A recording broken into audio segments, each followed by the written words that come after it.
You ask Tiger to calculate. This deals with linear inequalities with one unknown. The final result is x greater than -10. Let's solve it step by step. Swap sides.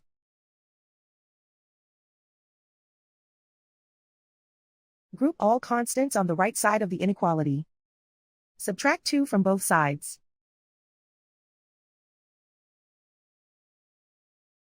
Group like terms.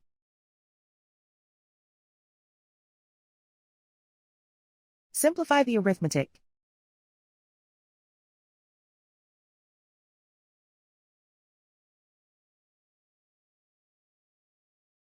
Plot the solution on a coordinate grid.